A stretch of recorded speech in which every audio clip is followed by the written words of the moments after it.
그러면 볼드로 처리되어 있는 데이터 레이블 크기를 좀 키워주시거나 아니면 이렇게 가셔도 돼요. 이거 제가 했던 거를 다시 바꿔야 돼서 살짝 애매하긴 한데 여기 부분만 색상을 좀 바꿔보시죠. 자, 여기도 마찬가지고요. 색을 좀 연하게 갑시다.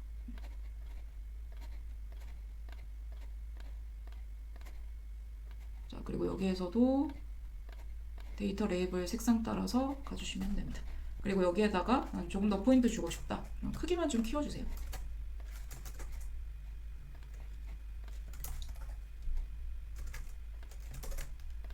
안녕하세요, 여러분. 정보 디자이너 센입니다. 데이터 시각화와 데이터 스토리텔링 부분에서 많은 분들이 좀 고민하고 계시는 부분이 데이터를 어디에서 구해야 될지 모르겠다. 사례 같은 것들을 좀 찾아봤으면 좋겠는데 채널이 없다. 이렇게 생각하시는 분들이 많아서 저 같은 경우에는 사실 그 케이스를 구하는데 많은 어려움을 느끼진 않는 편이거든요. 그래서 어떤 내용들을 좀 공유를 하면 좋을까 생각을 하다가 실제로 제가 책대기라는 걸 시도한 책이 있어요. 이 책대기라는 개념이 뭐냐면 원래 일러스트레이터 분들이 많이 하시는 건데 그 그림을 다루거나 일러스트에 대한 책이 있으면 그 책에 나와 있는 그 이미지들이나 이런 걸 한 번씩 다 따라 그려 보시는 거예요. 그래서 저도 어차피 차트를 그리는 사람이니까 그 차트를 혹시 책대기식으로 그릴 수 있는 방법이 있을까라고 생각을 했는데 정말 딱 그 타이밍에 발견하게 됐던 책이고요. 실제로 제가 해당 기간 동안 그 이 책에 나와 있었던 모든 차트나 실습 방향들을 제 방향대로 디자인을 다시 해보기도 하고 이 책에 제시했었던 방식을 가지고도 한 번 더 디자인해보기도 해서 그 결과적으로는 제가 운영하는 브런치가 있거든요. 제가 운영하는 브런치에 꽤 많은 분량을 차지했었던 포스팅이 되겠습니다. 오늘은 여러분들께 그 전체를 다 보여드린다기보다는 책에 있었던 내용들 중에서 좀 해볼 수 있을 만한 방식을 좀 소개를 해드리려고 합니다. 책의 제목은 데이터 스토리텔링 연습이라고 하는 책이고요. 원래는 데이터 스토리텔링이라고 하는 책이 먼저 있었고, 이 책 같은 경우에는 실습자료 위주의 책이라고 보시면 될 것 같고요. 저는 첫 번째 책을 그렇게 열심히 본 편은 아니에요. 그래서 오히려 이 책을 가지고 좀 더 공부를 했었던 케이스여서 두 가지 책은 모두 추천은 합니다. 그런데 두 번째 책이 상대적으로는 좀 덜 알려진 것 같아서 한번 가지고 와봤습니다. 이 책 같은 경우에는 최대의 장점이 제가 책에 대해서 소개를 할 때 실습 파일이나 이런 부분들을 굉장히 많이 이야기하는 경향이 있는데 실습 파일들이 굉장히 잘 나와 있어요. 요거 잠깐 보여드리자면 스토리텔링 위드 데이터가 이제 원제로 나와 있는 형식의 책입니다. 그래서 이 사이트 주소는 제가 댓글로 한번 남겨드릴게요. 각 챕터별로 사용했던 데이터와 솔루션을 나눠서 이런 방식으로 공유를 하고 있고요. 저 같은 경우에는 데이터를 중심으로 받아서 실제로 엑셀이나 파워포인트로 재편집했었던 형태로 진행을 했었고, 만약에 솔루션 자체가 궁금하다라고 하시면 솔루션을 클릭해서 들어가 보셔도 됩니다. 참고로 데이터 같은 경우에는 거의 다 그 스프레드시트로 공유가 돼 있어요. 그래서 거기 나와 있는 내용들을 엑셀로 다운받아서 활용하실 수도 있고, 원본 저자 같은 경우에도 콜 누스바우머 네플릭이라고 하는 저자분이 계신데 이분도 실제로 워크숍이나 이런 것들을 운영을 하면서 관련 책들도 내시고요. 나중에도 같은 주제로 지금 책이 하나 더 나올 걸로 예상이 되고 있는데 그것도 제가 트래킹을 좀 해보고 있습니다. 그래서 이런 형태대로 아예 페이지가 나와 있는 경우는 무조건 실습 파일 형태를 내가 한 번은 건드려 본다고 생각을 하시는 게 좋아요. 오늘 저희가 다루려고 하는 내용은 이 3.8 부분에 있는 디클러터라고 하는 제목인데 우리나라 버전으로 봤을 때는 잡동사니를 없애라 라고 나와 있어요. 여기 데이터 한번 보시면은 네, 스프레드시트 형태로 나와 있고요. 원래 있었던 이 차트를 사실 보기 굉장히 복잡한 형태의 차트인데 어떤 방식으로 편집을 할 것인지를 먼저 제안을 하고 여기에서 중요한 포인트가 잡동사니를 없애는 방식으로 그리고 참고로 이게 연습 문제다 보니까 이 부분은 솔루션이 없습니다. 그래서 답이 없는 상태에서 여러분들만의 방식으로 차트를 수정하거나 아니면 잡동사니를 줄이는 방향으로 작업을 해주시면 될 것 같아요. 그래서 저 같은 경우에는 지금 대략적인 내용들은 그 한글로 좀 바꿔서 가지고 왔고요. 여기서 말하는 잡동사니 혹은 클러터라고 하는 개념이 뭐냐면 공간을 차지하는 시각적 요소이긴 하지만 이해하는 데는 도움을 주지 못하는 것이에요. 그래서 우리가 차트를 처음 그렸을 때 먼저 나오는 내용들이긴 하지만 편집할 수 있는 것들이 꽤 많거든요. 그런데 대부분 작성을 하실 때 보면은 구성 요소들 편집을 그렇게 많이 안 하시는 편이세요. 그러다 보니까 이런 잡동사니들이 쌓이게 되는데 그 책에서는 인지적 부담이라고 소개를 하거든요. 차트를 보는데 필요한 정신적 노력이라는 게 있죠. 그런데 이런 것들을 보는데 쓸데없는 잡동사니들까지 다 끼어들어 있다 보니까 이 노력이 굉장히 부담이 될 수 있다라는 거예요. 그냥 범위만 지정한 상태에서 차트를 만드는 데서 끝나는 게 아니라 어떤 방식으로 편집을 하거나 아니면 잡동사니를 제거하는 방식으로 편집할 수 있는지 등도 한번 이 챕터에서 보실 수가 있을 것 같아서 제가 가지고 와봤습니다. Y축 혹은 세로축이라고 되어 있는 부분이 있는데 크기가 상대적으로 제가 보기에는 좀 큰 것 같아요. 이 상대적인 크기가 크고 작다라고 하는 개념은 어떤 느낌이냐면 그 데이터 레이블이라고 그러죠. 이 숫자보다 크거나 거의 비슷한 크기에서는 사실 그렇게까지 이 부분이 강조될 필요는 없는 거고요. 그리고 위쪽에 보시면 이렇게 눈금이라고 하는 그리드 나와 있죠. 실제로 이 그리드가 데이터 레이블을 가리고 있다라는 거, 이렇게 부가적인 문제들이 있고, 자, 그런데 아래쪽에 있는 내용이 사실 우리가 바꿔야 될 가장 중요한 내용일 것 같은데 굉장히 길죠. 그리고 연도도 굉장히 반복되어 있는 걸 확인하실 수가 있습니다. 지금 볼게요. 2018년에 5월부터 12월까지 데이터가 나와 있고 2019년에 1월부터 12월까지 데이터가 나와 있잖아요. 그러면 이렇게 연도가 반복이 되다 보니까 지금 보고 계시는 것처럼 그 숫자들이 굉장히 조밀하게 들어가 있는 상태인데 이렇게까지 들어갈 필요가 없다라는 거죠. 네. 그리고 내용들을 봤을 때는 2018년 5월부터 2019년 12월 전체적으로 봤을 때는 일단 전반적으로 상승은 하고 있다라고 볼 수가 있는데 이 연도 자체가 좀 한 개 연도는 지금 기간이 상대적으로 좀 짧은 편이다 보니까 저는 어떻게 생각을 했냐면 이거 쪼개야 되겠다라고 생각을 했던 거예요. 그래서 2018년 데이터하고 2019년 데이터를 쪼개서 보여주면 그 해당되는 연도에 같은 월이 겹치는 데이터가 분명히 생기거든요. 정확히는 5월부터 12월까지가 겹치는 거죠. 그러면 겹치는 데이터를 보게 되면서 일종의 데이터 간의 계절성이 없을까를 볼 수가 있는 거예요. 그런데 지금 상황 같은 경우에는 차트가 그대로 나열이 되어 있다 보니까 굳이 그렇게 지금 표현을 할 수가 없는 거죠. 그래서 이러한 문제점들을 먼저 좀 파악을 해보고 고쳐볼 수가 있는 거죠. 솔루션으로 넘어가겠습니다. 자, 지금 보시면은 차트를 선택하고 나면 이 차트를 만들기 위해서 어떤 데이터들이 들어가 있는지 나옵니다. 그리고 X-axis라고 하는 부분인데 이게 가로축, X축이고요. 그 다음에 고객 만족 점수가 실제적으로 시각화해야 되는 데이터입니다. 그러면 1차적으로는 차트를 분리해야 되겠다라고 생각을 했기 때문에 그럼 이런 형식으로 나와 있는 차트를 어떤 식으로 분리를 하거나 만들어 줄 것인가 여러분들이 보통 이런 데이터를 가지고 차트를 만들 때 되게 부담스러워 하시는 부분이 그 데이터를 새롭게 구성하거나 아니면 이런 자료들을 좀 차트의 형식이나 이런 걸 바꾸는 것도 되게 부담스러워 하시거든요. 그런데 이런 실습 파일에서는 사실 그렇게까지 고민을 하실 필요가 없어요. 예를 들어 차트를 그냥 아예 새롭게 그린다라고 생각을 하시고 왜냐하면 저희 목적이 지금 차트를 두 개로 쪼개는 건데 하나는 2018년 그리고 하나는 2019년으로 쪼갤 겁니다. 그래서 데이터를 복사를 해주시고 그냥 새롭게 시작하시죠. 자, 그리고 연도하고 그 다음에 뭐 월이나 그 다음에 X축 이런 형태로 나와 있는데 기준을 조금 바꾸셔야 돼요. 자, 1월부터 12월까지의 데이터가 나와 있는 상황이잖아요. 그래서 얘부터 먼저 쓰세요. 1월부터 12월. 그 다음에 저희가 차트를 두 개로 쪼갠다라고 말씀을 드렸죠. 하나는 2018년 데이터고 하나는 2019년 데이터잖아요. 그럼 이렇게까지 하고 나서 보시면 2018년은 5월부터 12월까지 데이터가 나와 있으니까 이렇게 한번 입력해 주시고요. 2019년은 지금 1월부터 12월까지 데이터 나와 있으니까 복사 한번 해주시고요. 그 다음에 2019년 데이터에 입력을 해줍니다. 자, 여기까지 해주시면은 이제 차트 기본 형태가 어느 정도 나오죠. 그리고 많이 또 부담스러워 하시는 것 중에 하나가 이거 값이 비어 있으면 차트로서 의미가 없는 게 아니냐. 데이터가 없으니까 어쩔 수 없는 경우들도 있고요. 그리고 실제로 데이터 작업할 때 여기서부터 비교하는 게 의미가 있겠다 싶어서 여기서부터 하는 경우들도 있어요. 네. 모든 데이터가 다 나올 필요는 없습니다. 그리고 여기까지 해주시고 삽입의 차트 한번 선택해 주시고요.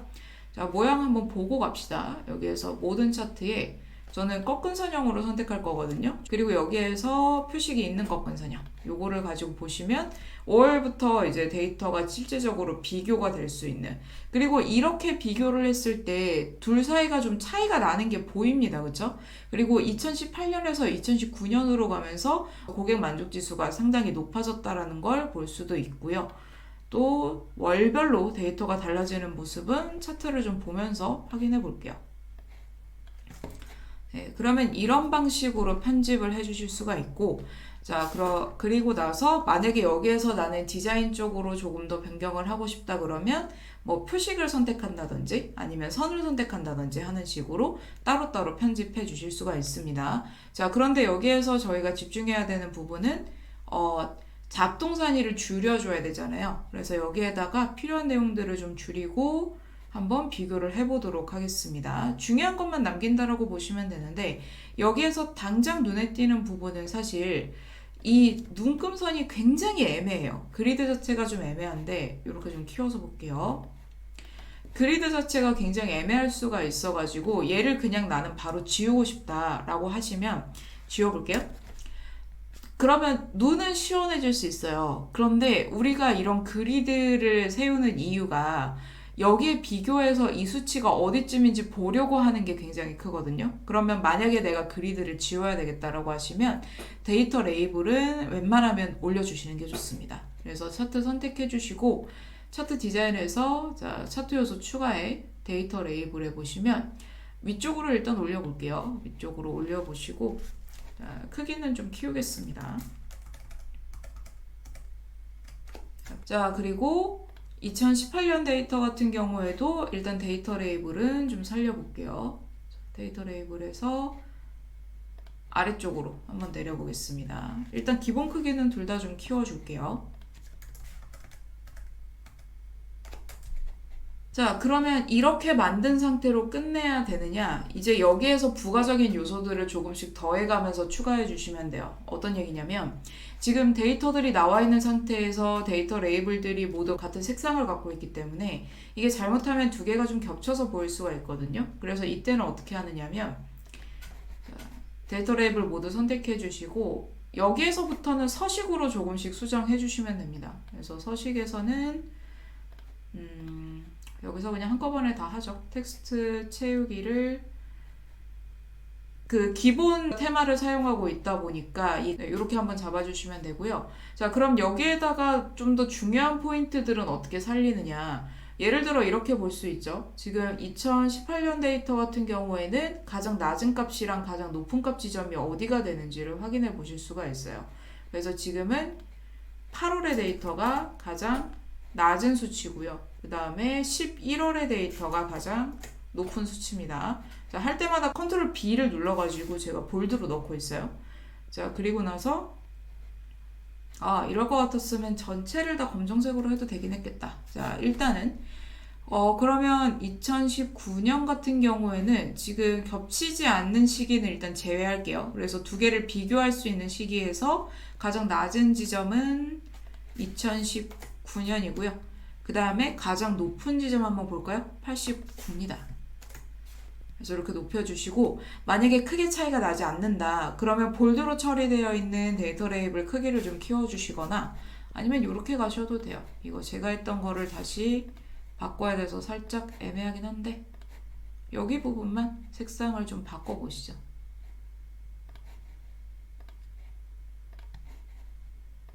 자, 여기도 마찬가지고요.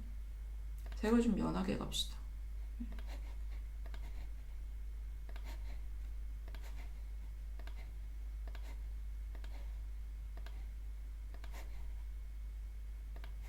자, 그리고 여기에서도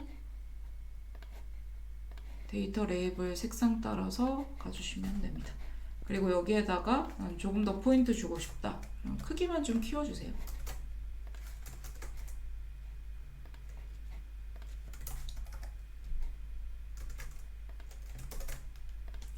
네, 이렇게 가주시면은 전반적으로 봤을 때 5월부터 12월까지의 구간에서도 제목을 써야 되겠네요. 고객, 여기 제목으로 씁시다. 고객 만족도 점수니까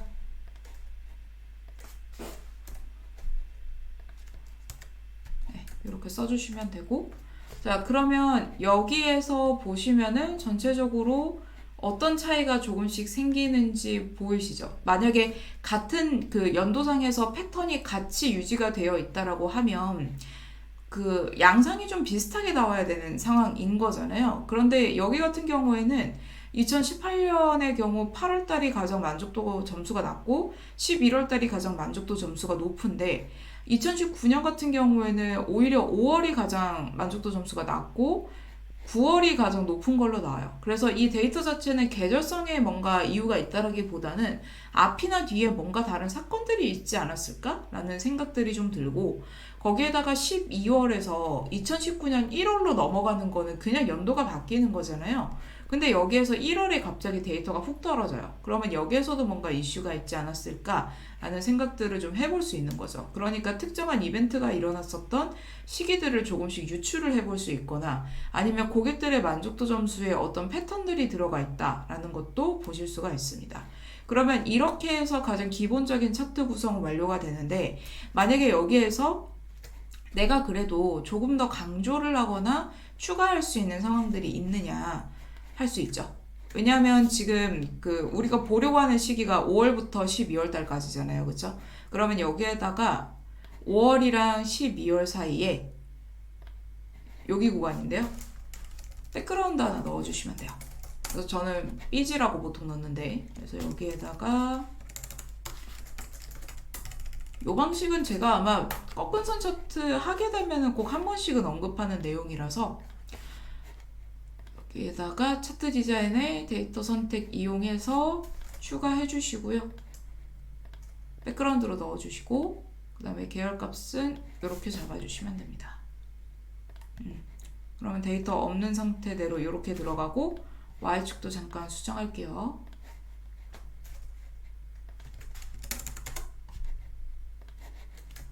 자, 그리고 나서 이제 차트 모양을 좀 바꾸겠습니다. 확대해서 볼까요? 자, 차트 디자인에서 차트 종류 변경에 지금 혼합에요. 2018년이랑 19년은 저희가 처음 잡았었던 꺾은 선 차트로 바로 들어가 주시고요. 데이터 레이블 위치가 조금 바뀔 수는 있을 것 같아요. 자, 그리고 막대형으로 백그라운드는 잡아주시고요. 안 바뀌었네. 자, 그리고 막대 선택해 주시고 서식의 선택 영역 서식에서 간격 너비 그냥 0으로 맞춰버립니다. 그리고 색상이 있어야 구분이 되겠죠. 이런 형태로 바꿔주시면 우리가 주도적으로 이야기하려고 하는 부분이 어디인지 파악이 가능합니다. 이렇게 보통 하는 방법이 있고요. 여기에다가 저는 하나 정도는 더 추가를 하는데 글상자 하나 쓰게 돼요. 그래서 도형에 아직 엑셀에서 그렇게 유려하게 글상자 넣는 방법은 모르고 있긴 한데, 크기를 좀 키워주시고, 그리고 파란색을 2018년은 계속 가지고 가고 있잖아요. 그래서 글꼴색도 똑같은 템플릿 색으로 맞춰주시고요. 자, 2019년 같은 경우에도 같은 붉은 계열로 맞춰주시면 범례가 필요가 없죠. 방금 지운 게 범례라고 하는 거예요. 그래서 이런 차트의 각 내용들이 뭘 뜻하고 있는지를 알려주는 타입인데, 꺾은 선 차트 같은 경우에는 빈 공간이 굉장히 많기 때문에 굳이 거기까지 갈 필요 없이 해당되는 꺾은 선 바로 옆에다가 범례를 직접 쓰는 방식으로 많이 편집합니다. 그래서 이런 방식으로 가능한 이 꺾은 선에 가까이 갈 수 있게 이렇게 잡아주시면은 앞서서 보셨던 차트보다는 훨씬 더 내용들도 좀 보이고, 좀 보이지 않아도 되는 부분들은 확실하게 지운 형태라고 보실 수가 있죠.